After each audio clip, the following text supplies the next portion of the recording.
দূর দূর, হঠাৎ করে কেন যে এত চুল ঝরছে বুঝতেই পারছি না। কতদিন হয়ে গেল চুল ওঠা আর থামছেই না। না, এমন হতে থাকলে তো মাথায় টাক পড়ে যাবে। না না না, আজ রাজবৈদ্যের কাছে পরামর্শ নিতে হবে। কি ব্যাপার মহারাজ, আজ আপনাকে এমন চিন্তিত দেখাচ্ছে কেন? জীবনে বড় দুঃখ গোপাল, মন মেজাজ একদম ভালো নেই। সে কি, কি হয়েছে মহারাজ? গোপাল থাকতে দুঃখ কিসের? আর বলো না, মাথার চুলগুলো আজকাল ঝড়ে পড়া পাতার মতো পটপট করে ঝরে যাচ্ছে। আমি তো জানি কেন এমন হচ্ছে, কিন্তু এখনই মুখ খুললে চলবে না। আর একটু বেশি বিপদ বাড়লে তখন মাঠে নামবো। তাই বলুন। এ তো খুব ছোট ব্যাপার, চুল ঝরলে টাক পড়বে, আর সেটা পড়া কত ভালো জানেন? কথায় আছে, যত বড় টাক তত বেশি টাকা। তুমি চুপ করো তো বাপু। যদি টাক থাকলেই টাকা হতো, তাহলে তোমার টাকা কোথায়? যেটা বোঝো না সেটা নিয়ে কথা বলো না। তাই না তাই, মহারাজের ঝরছে চুল, চিন্তার ভাঁজ মাথায়। গোপাল যতই চেষ্টা করুক, চিড়ে ভিজবে না কথায়। তোমরা সকলে থামো তো দেখি। ও রাজবৈদ্য, তুমি এর কিছু উপায় বলো। আগে মহারাজ, অনেক সময় দেহে ওই লৌহের পরিমাণ কমে গেলে এমন চুল ঝরে। আপনি বরং পালং শাক, ওই কিশমিশ, কলা ও আরো কিছু ফল আমি বলে দিচ্ছি, সেগুলো বেশি করে খান। আচ্ছা আচ্ছা আচ্ছা, তবে তাই করে দেখি।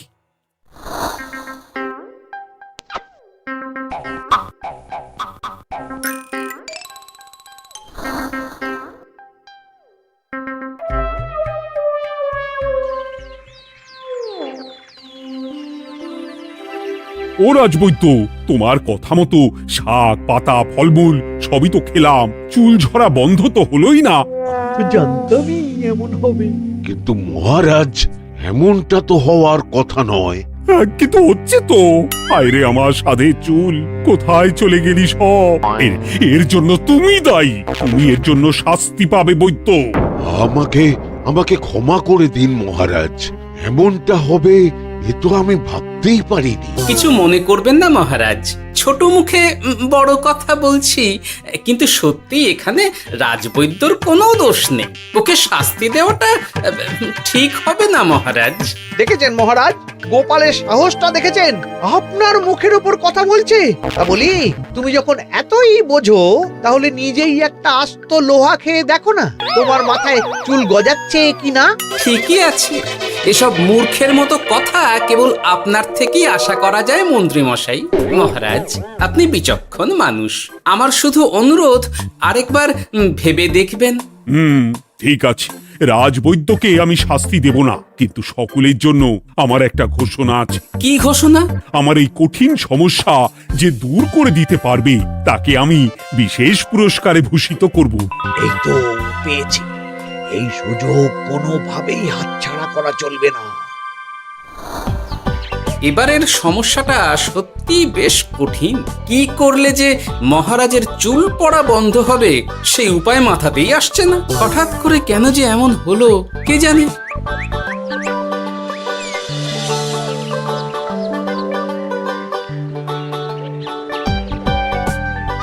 ও মা, তুমি এসে গেছো?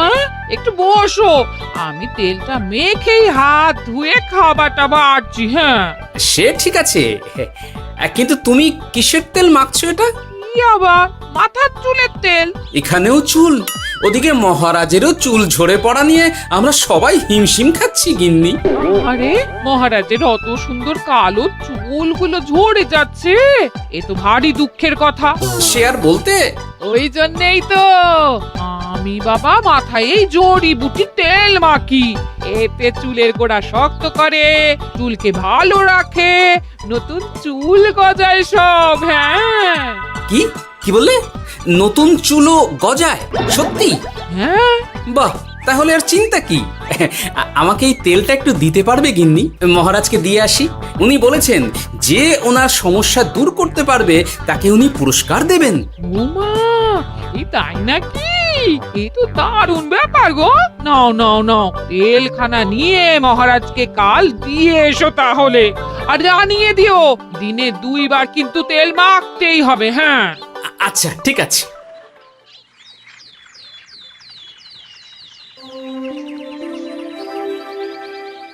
কোনো উপায় খুঁজে পেলে তোমরা?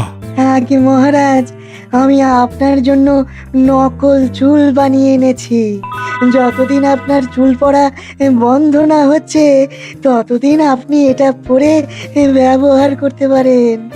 সে তো বুঝলাম, কিন্তু নকল চুল তো আর আসল চুলে জায়গা নিতে পারবে না বিজ্ঞানী। আসল চুলের কথা ভেবে আমি আপনার জন্য কেশুত্তে পাতা এনেছি মহারাজ। আচ্ছা বেশ। তা গোপাল, খুব তো আগের দিন বকবক করছিলে, তুমি কি এনেছো শুনি? সেটা যথাসময়ে দেখতে পেয়ে যাবেন মন্ত্রী মশাই। এটা জড়িবুটি তেল মহারাজ, আমি এটা আপনার জন্য এনেছি। এতে নতুন চুল গজায় আর চুলের স্বাস্থ্যও ভালো হয়। আমার গিন্নিও ব্যবহার করে এটি, তবে দিনে 2 বার করে মাখতে হবে, তাহলেই ভালো ফল পাবেন মহারাজ। বাবা, তাহলে তুমি কেন মাখো না? আচ্ছা, আপনার সমস্যাটা ঠিক কোথায় বলুন তো মন্ত্রী মশাই? মহারাজের জন্য কিছু আনলেও কথা শোনান, না আনলেও কথা শোনান। সত্যি তো মন্ত্রী, কেন তুমি সব সময় গোপালের পিছনে পড়ে থাকো বলো তো? এরা তো তাও সবাই কিছু না কিছু আমার কথা চিন্তা করে এনেছে, তুমি তো সেটাও করনি। না আসলে মহারাজ, আমিও ভাবছিলাম আপনার কথা, কিন্তু থাক, বুঝেছি। আহ, দারুণ। তেলের গন্ধটাও খুব সুন্দর। গোপাল, তোমায় অনেক ধন্যবাদ। আশা করছি ব্যবহার করলে খুব ভালো ফল দেবে। একদম দেবেই মহারাজ। দূর বাবা, ভেবেছিলাম এক হলো আর এক। কোথা দিয়ে যে গোপালটা মাঝখান দিয়ে এসে নাক গলিয়ে ঢুকে পড়ে, খুব শক্ত পুরস্কার নেওয়ার। দেখাচ্ছি মজা।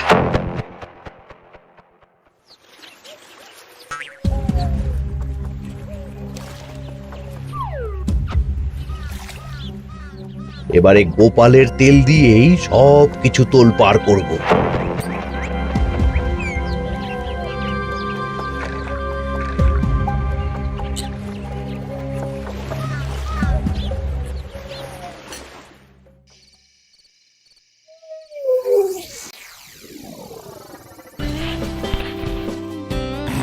ব্যাস, হয়ে গেল 2 বার মাখা। গোপাল বলেছিল এতেই ভালো ফল পাবো, কিন্তু এখন মাখার পর মাথাটা কেমন জ্বালা জ্বালা করছে মনে হচ্ছে। হয়তো নতুন চুল গজাবে বলে এমন হচ্ছে। কাল সকালে বোঝা যাবে। এতক্ষণে বোধহয় ছোট ছোট চুল গজিয়েই গেছে। কি এটা চুল গজানোর তেল ছিল নাকি পড়ে যাওয়ার? হে ভগবান, যেটুকু বাকি ছিল সেটাও ঝরে পড়ে টাক পড়েই গেল। হ্যাঁ, গোপালই হলো যত নষ্টের গোড়া। আজ আসুক সভায়।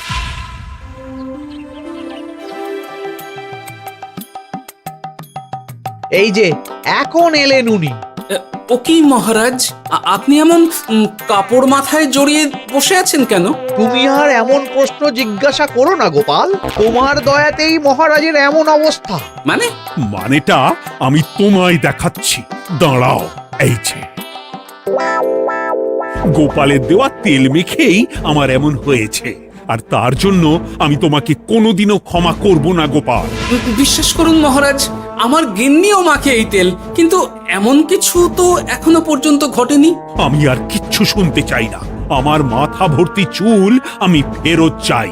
যতদিন না আমার মাথার সব চুল ফিরে আসছে ততদিন আমি তোমার মুখও দেখতে চাই না। মহারাজ, আপনার কোনো চিন্তা নেই, আমি তো আছি। এবার এই সমস্যার একটা সমাধান আমি করেই ছাড়বো। কি ব্যাপার, মন্ত্রী মশাই এত লাফাচ্ছে কেন? এসবের পেছনে আবার ওনার হাত নেই তো? না, ব্যাপারটা পরে দেখতে হচ্ছে।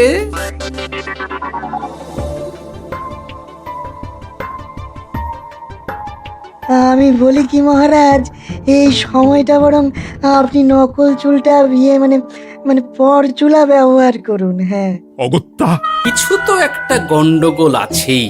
গিন্নিও তো রোজ মাথায় তেল মাখে, কই এমন তো হয় না। মন্ত্রী যদি কিছু করেও থাকে তাহলেও হাতে নাতে ধরবো কিভাবে? ও কি গো গোপাল দাদু, এখন এই সময় তুমি রাজসভা ছেড়ে এখানে? তোদের দাদু আর রাজসভায় যাবে না রে? কি বলছো গো? কেন? আর কেন, বিনা দোষে এমন শাস্তি। তোমায় শাস্তি দিয়েছে, তুমি শুধু বলো কে তোমার সাথে কি করেছে, বাকিটা আমরা বুঝে নিচ্ছি। আচ্ছা বলছি, কৃষ্ণনগরের মন্ত্রী মশাইয়ের বাড়িটা কোন দিকে একটু বলতে পারবেন? কৃষ্ণনগরে নতুন নাকি? আগে তো আপনাকে কখনো দেখেছি বলে মনে পড়ছে না। হ্যাঁ, আমি এখানে থাকি না, আমি এখানে আমার কাজে এসেছি, তাই মন্ত্রী মশাইয়ের বাড়ির ঠিকানাটা যদি একটু বলে দেন। নিশ্চয়ই, এ পথ দিয়ে সোজা চলে যান, তারপর কিছুটা ডান দিকে গেলেই পেয়ে যাবেন। আচ্ছা, অনেক ধন্যবাদ। ভিন গাঁয়ের লোক মন্ত্রী মশাইয়ের বাড়িতে? ব্যাপারটা বেশ সন্দেহজনক লাগছে। এই এই গুলটে ন্যাপলা, তোরা তোরা দুজন একটু আড়াল থেকে দেখতো লোকটা মন্ত্রী মশাইয়ের বাড়িতে ঠিক কি জন্য এসেছে, তারপর আমায় খবর দিস। ঠিক আছে গোপাল দাদু। তোমার আবার এখানে আসার কি দরকার ছিল? আমি তো বলেছি যে আমি ঠিক গিয়ে তোমার পাওনা গন্ডা মিটিয়ে দেবো। মিটিয়ে দেবে? কতদিন হয়ে গেছে জানেন? দেখো, হয় আমার কীটনাশক আর সার সব ফিরিয়ে দিন, নয়তো আমার জিনিসের দাম মিটিয়ে দিন। কীটনাশক, সার আর কি করে ফেরত দেবো বলো? ও তো সব পুকুরের জলে মিশে গেছে। ওসব আমি জানি না, আমার পাওনা গন্ডা মিটিয়ে দিন, ব্যাস। চল চল, এখনই তাহলে গোপাল দাদুকে গিয়ে সব জানাই। চল চল। দাদু, ও গোপাল দাদু। তোরা এসে গেছিস? আয় আয় আয় আয় আয়। মন্ত্রী মশাইয়ের মুখ থেকে অনেক খবর পেলাম। তাই নাকি? কি শুনি? মন্ত্রী মশাই ওই লোকটার কাছ থেকে অনেক কীটনাশক সার নিয়েছে, কিন্তু এখনো জিনিসের দাম মেটায়নি। হ্যাঁ, ওই জন্যই তো মন্ত্রী মশাইয়ের উপর লোকটা খুব লেগেছিল, হুমকিও দিয়েছে 1 সপ্তাহের মধ্যে জিনিসের দাম সব মিটিয়ে দিতে হবে। তাই নাকি?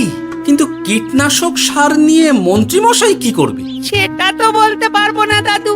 তবে হ্যাঁ, মন্ত্রী মশাই ওই লোকটাকে বলছিল যে ওই সব কীটনাশক সার পুকুরের জলে মিশে গেছে। কি বললি? পুকুরের জলে? আচ্ছা, এবার দুয়ে দুয়ে 4 করা গেল।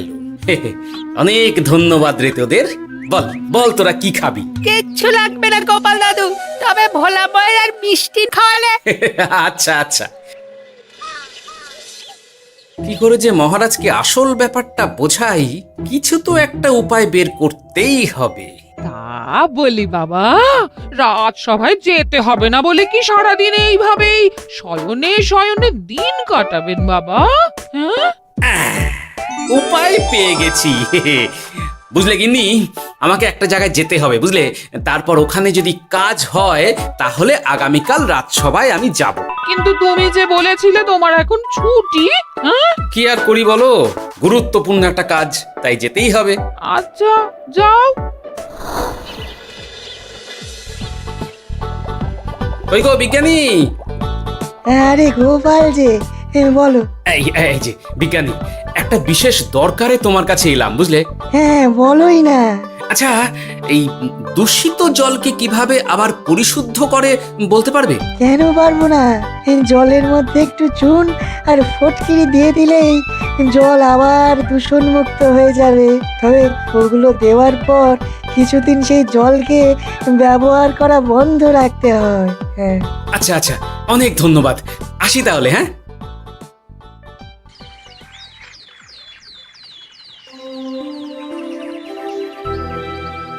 ছায়া পড়েছে, ছায়া পড়েছে। আমি বেশ বুঝতে পারছি তার ছায়া পড়েছে এখানে। কার ছায়া পড়েছে? আজকাল তোর মাথা থেকে অনেক চুল ঝরে পড়ছে, তাই না? আগে হ্যাঁ সাধু বাবা, আপনি একদম ঠিক কথা বলেছেন। ও বাবা, এই আবার কোথা থেকে উদয় হলো? আরে আমি একা গিয়ে সেই স্নানের পুকুর পরিদর্শন করতে চাই। যথা আজ্ঞা বাবা।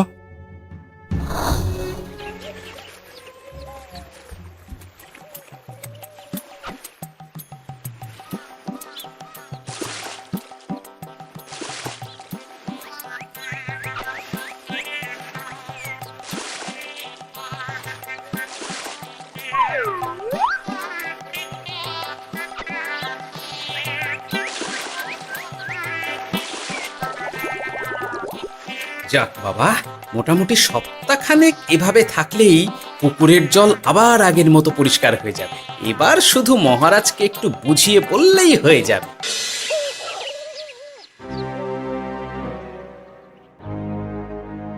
কি বুঝলেন সাধু বাবা? আমার অনুমানটাই ঠিক ছিল। পুকুরের জলে কালো ছায়া পড়েছে, কুদৃষ্টি পড়েছে, তাই এমন হচ্ছে। সে কি? কি কালো ছায়া? যত সব বাজে কথা।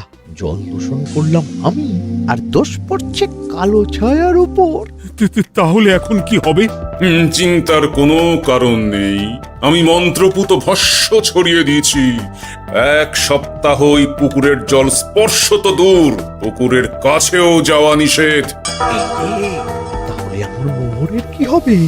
যথাজ্ঞা সাধু বাবা। ও কি, তাহলে মহারাজ এতদিন স্নান করবেন কোথায়? সে কথা কাউকে চিন্তা করতে হবে না। মহারাজের ওপরে কালো ছায়া পড়া জল পড়েছে, তাই আগে সেটা শোধন করতে হবে। আমাকে তাহলে কি করতে হবে সাধু বাবা? আমার শিষ্য গোপাল আমাকে আগেই এই বিষয় জানিয়েছিল। আমি তার হাত দিয়েই তোর স্নানের জল পাঠিয়ে দেব। তাই আগামী 1 সপ্তাহ সেই জল দিয়েই তোকে স্নান করতে হবে। কি গোপাল? দেখছো তো মন্ত্রী, গোপাল আমাকে কত ভালোবাসে। আমি ওকে কত কথা শোনালাম, কিন্তু না না না না, কাল থেকেই আমি আবার গোপালকে রাজসভায় ডেকে আনবো।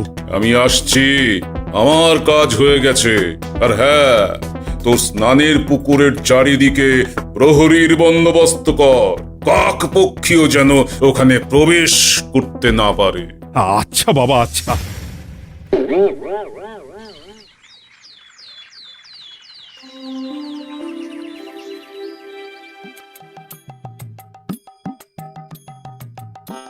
গোপাল, তোমাকে আবার এখানে দেখতে পেয়ে আমার খুব ভালো লাগছে। তোমার গুরুদেব গতকাল এসেছিলেন, কিছু মনে করো না।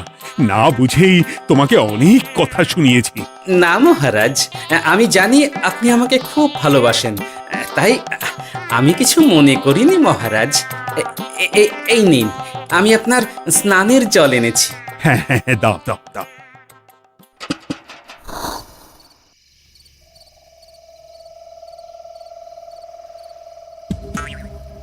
ও বাবা, পুকুরের কাছে যে গিয়ে দেখবো সে উপায় নেই। চারপাশে প্রহরীতে ভর্তি। তাহলে কি সত্যি সত্যি কালো ছায়া পড়েছে? ভালোই হলো, পাওনাদারকে বলে দেবো কীটনাশকটা জালি ছিল। হি হি।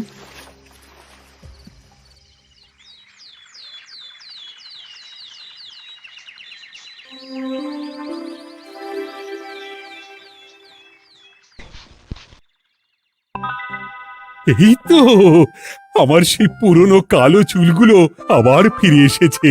আহা, কি যে আনন্দ হচ্ছে দেখে।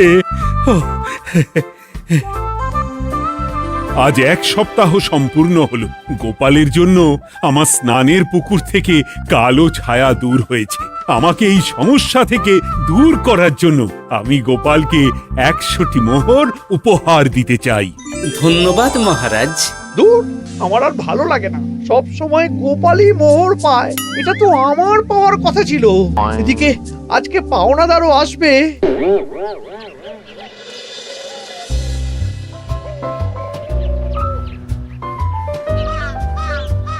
গোপাল দাদু, ওই লোকটা এসে গেছে। আচ্ছা, আসছি। এটা তো মন্ত্রীর বাড়ির দিকে রাস্তা। আমরা তাহলে ওদিকে কেন যাচ্ছি গোপাল? আপনার পুকুরের আসল রহস্যটা কি সেটা আপনি জানবেন না মহারাজ? মানে? নিজের চোখেই দেখুন, তাহলে বুঝতে পারবেন। আরেকটু সময় দাও আমায় ভাই। এমনিতেও তোমার কীটনাশক কোনো কাজের নয়। কি এখন এসব কথা? আর একদিনও সময় দিতে পারছি না। একটু বোঝো, একটু। সব আমি মহারাজের পুকুরের জলে মিশিয়ে দিয়েছি। মন্ত্রী, তুমি তাহলে সেই কালো ছায়া? মহারাজ, আপনার পর্দা ফাঁস হয়ে গেছে মন্ত্রী মশাই। তুমি তাহলে সবটা জানতে? একদম প্রথম থেকে। রে, খুব জোর ফেঁসেছি। এদিকে পাওনাদার, ওদিকে মহারাজ। এখান থেকে কেটে পড়তে হবে। গন্ডগোল করে আবার পালানো হচ্ছে কবে রে? বলো, কেন করেছিলে? মহারাজ, আমি ভেবেছিলাম আপনার সব চুল উঠে গেলে আমি আপনার কাছ থেকে চুল গজানোর ওষুধ দেওয়ার নামে অনেক টাকা লুটবো। কিন্তু সেই ভাবনা ভাবনাই থেকে গেল, সেগুড়ে যে বালি হয়ে গেল। ভাবা যায় চুলের জন্য চুলো চুলি, হ্যাঁ?